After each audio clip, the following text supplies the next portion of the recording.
and we've talked about this store before, and they had a lot of games, and this is absolutely no exception. They had more games this time than they did the first time I went in there.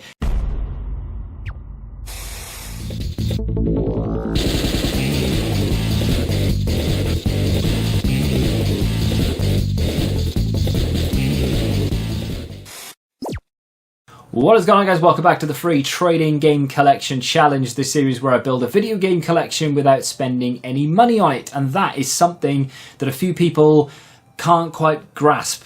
So I've had a few questions recently. How do you make money in this series, let alone pay for things to be free, when all I see you do is going out and spending profit? All I see you do is buying games to trade in. You never really make any money. We haven't made any money really recently. I mean, spoiler alert, last episode we went in and managed to find a Mario and Sonic at the 2016 Rio Olympic Games on the Wii U, which I made a little bit of profit on.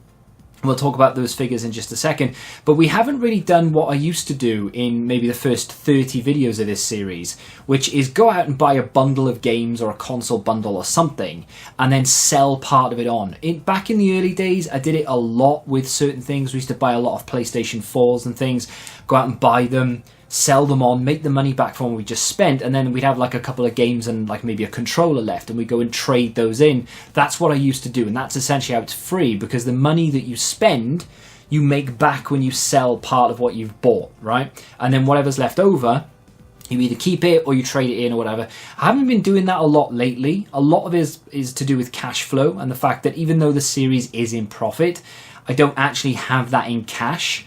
And I'll talk more about that when we go and look around a little game store in just a second.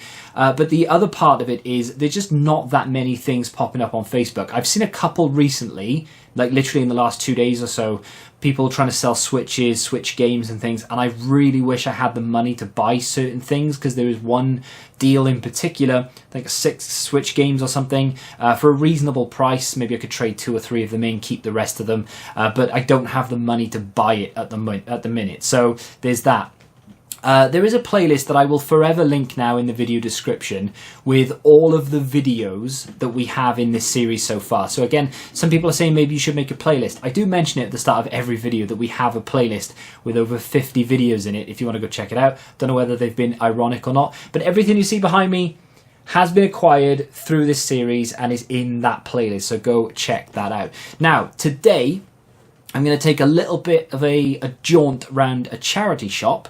It's not a long jaunt. It's literally just walking up to a shelf. I find some games, going to flick through them for you.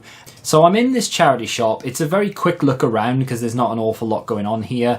And I find 2 Wii games worth picking up. There's a lot of 360, but it's a lot of FIFA, as it always is in charity shops. But the 2 games in question were both Guitar Hero. Now, Guitar Hero games don't scan, so you've got to type them in to the CEX app. But we managed to find something that was actually worth picking up, £2 each. I went into another charity shop and they had a load of just random games. Again, another Guitar Hero, but this time I think it might have been World Tour or something of that nature on the 360.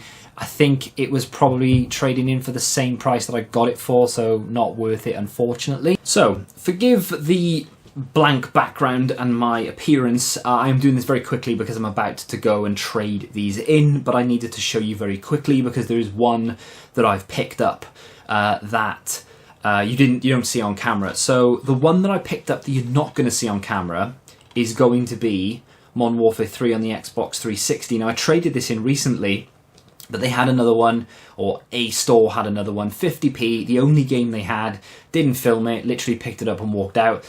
Paid, obviously, but that trades in for £1, so it's essentially a double up, but for 50p. I'm just not going to leave it there, so that will get traded. But these 2 are the ones that are going to give us the credit, and they still have the prices on them, and the footage of it is probably playing in the background right now.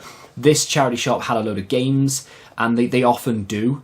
But on this occasion, I should say, a lot of FIFA, a lot of football games, and a lot of trash. It's a shame that they didn't have something a little bit better. I don't really go to this one very often. I think I've only ever been there 3 times in my life. So up first, we have Guitar Hero 5 on the Wii. A lot of people will overlook this kind of thing as a game that just isn't worth anything, but that will trade in for between 5 and 6. I can't remember the amounts of these, but it cost me £2, as you may be able to see. I thought it was worth it. If you can get a double up on things, obviously each to their own. If you think buying a game for £3 and trading it in for £4 is worth it, then you do you. But for me, if I could buy this for £2 and trade it for £4, I think it's definitely worth it, and I think it trades in for a little bit more. And then the other game is Guitar Hero Warriors of Rock. Again, another £2 game, this time with a different sticker on it. But again, that trades in for, I think, 5 or 6, one or the other. So before we head into CEX to spend that little bit of credit that I've managed to pick up, what I'm going to do is go around a little game store. We're in Gloucester here. I forget the name of the game store. I will put it on screen for you if I can find it, which I'm pretty sure I will be able to. I've been in this store before, and we've talked about this store before, and they had a lot of games, and this is absolutely no exception. They had more games this time than they did the first time I went in there, and for the consoles that I want as well. We're talking Mega Drive and the 32X as well, which is something that I've not really spoken about a lot. They do have a fair few of those games. They're expensive 32X games. They didn't really release many of them. I actually had one growing up. I think it was my brother's, but we played Star Wars on it, we played FIFA on it, and a few other games as well. And it was good, and it was like a massive graphical upgrade at the time. But trying to find games for that system now is, I wouldn't say it's impossible, but it's so difficult and very, very expensive. But they had a fair few of like Mega Drive games and things. The problem I had, well, I've spoke about it already, cash flow. I didn't really have an awful lot of money to be able to just go and spend. But the other problem, I couldn't even put it on credit. Not that I really use credit cards or anything, but I couldn't do that even if I wanted to because it's cash only. And I only really noticed that when I was on my way out of Gloucester. We popped in there and I thought maybe I'll pick up a game and we'll put it in a spend in the profit, or maybe something that I could potentially flip on if the price was low enough. But it was cash only, and there wasn't a cash point anywhere near me, and I was in there quite late in the day, literally didn't have time. So a lot of choice in this store, and I will eventually go back and spend some money here, probably in January. It's a long time away, but I'm gonna maybe make an effort in January to go there and actually buy some things for the collection, because then maybe cost of living will have come down slightly, Christmas is out of the way, and we actually have money to go and spend. But yeah, a lot of games to choose from, a massive PlayStation 1 section, loads of nice games, a lot of which don't have prices, which I find very irritating. When it comes to things like Insane Games, they have price on everything. So you know, even if they've got games in glass cabinets, they've got them priced. With this store, they had a glass cabinet or 12, and every game probably does have a price, but it's sort of wedged up against another game, and you can't see the price because they don't have it on the spine. That is a little bit of a pet hate. Some of them do, most of them don't. So you'd have to go and ask to have a flick through if that's something they do. I'm not sure. And, you know, that puts some people off, me being one of them. But Good store. Some arcade games you can play in there as well. Lots of collectibles. A lot of US like style collectibles. Loads of PlayStation 4 games, which I don't think I'm going to show you here. Some Xbox ones as well. Just a lot to choose from. It's just a shame that they are cash only. And another shame is that their trade-in prices are not very good at all. If you are watching this and you own the store or you frequent this store, I do apologise, but it's true. Taken some games in there before, and unfortunately the trade prices are just not great, and it's just not really worth doing, especially when there's a CEX in town as well. And again, I'm going back to it, but obviously it's one of my favourites, so I'm going to Insane Games price match CEX for trade. And again, they're an independent retailer once more, but they price match CEX for trade. So it's far more enticing to go there and actually trade and spend money because they price match, whereas this game, this shop don't, unfortunately. But you know, it is what it is. And they're obviously still running and they're still open, so they must be making profit, so far be it from me to tell you how to run the business.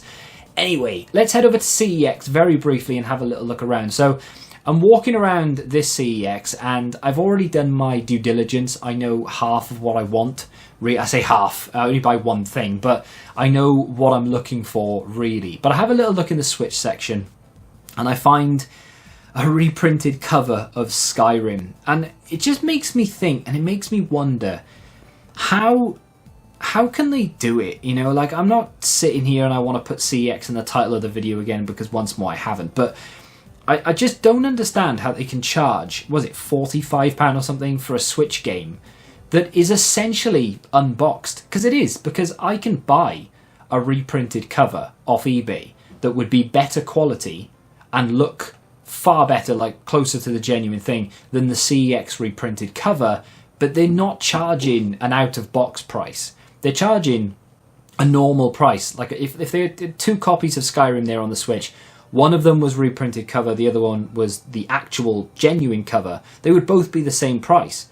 How can they morally do that? And who would buy a reprinted cover Switch game? It drives me mad that if I took Skyrim cart only into that store and said, can I trade it in, they either wouldn't take it, or I guarantee you they would give me less money, despite the fact that they will sell it for the same price as if it had the actual insert, which just drives me crazy.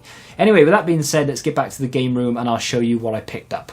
So, I bought one game, like I said I was going to. I had a little look before I actually went to Gloucester to see if there was anything there that I wanted before I decided to take credit and do all this. And there were 2 games. There were actually 3 that I wanted, but I could only really afford to get 2. I'm going to show you the other game in the next video, which will only be a few days away because it's part of me using another store to get more credit out of CEX, and I'll talk about that in the next video. I got £6 trade. I don't know if I've mentioned this before, so I'm going to do it now. £6 trade for Guitar Hero 5. We got £1 for Modern Warfare, obviously, and then we got £5 for Warriors of Rock. Now, Guitar Hero was something a little while ago that I wanted to collect, and Rock Band and things, and I'm still, I wouldn't say focused on that. I still want to do that, and I still want to pick up a guitar for the PS4 that will connect to the PS5, obviously. But for right now, am I really that bothered about sort of older Guitar Hero games on the Wii? No, and I'm going to be able to use them to get more credit because they trade in for more for some reason. So in the end, we managed to pick up £12 in credit.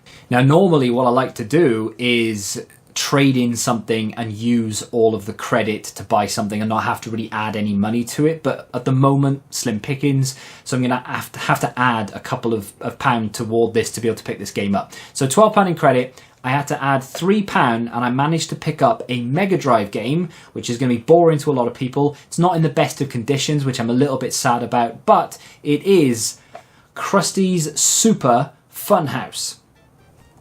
Now, this is a game that I have played a fair few times. It's not an easy game to play by any stretch of the imagination. The price is still on the side there. £15 spent.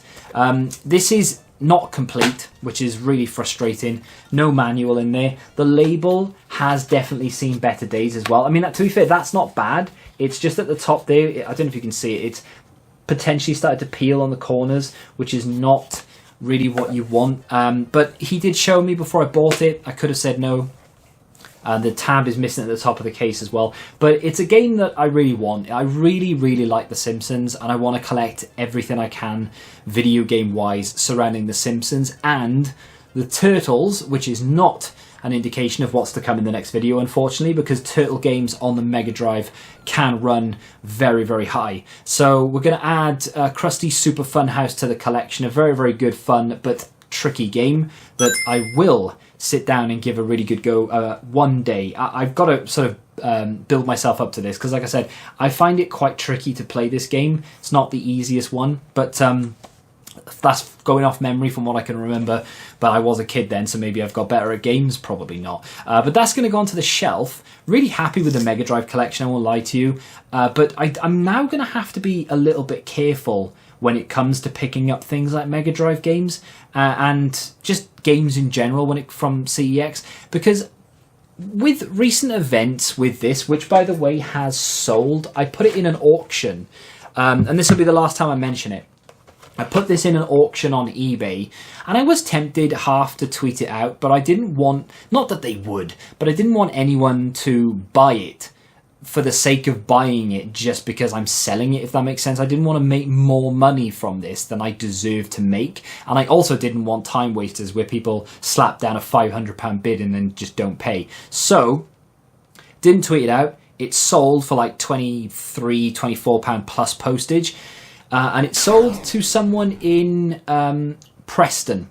And I'm saying that because if in the next few days or a week or so, because I'm about to ship this out today, if you see a Pocky and Rocky 2 in a CEX near Preston, just know that it more than likely is this one, which is a reproduction, and CEX have been had again, because obviously we had them the first time with this, unintentionally I might add, but there we are. With how like non-observant they are, really, not all CEX staff members are like this, but with some of them being the way that they are and maybe not paying attention, mistakes happen and things, I've got to be really careful with things like this going forward, because for all I know, this is a reproduction insert. I don't think it is, because it's crystal clear, but someone could easily trade in a stack of Mega Drive games, maybe 3 or 4 Mega Drive games, with a printed insert, because I've seen them.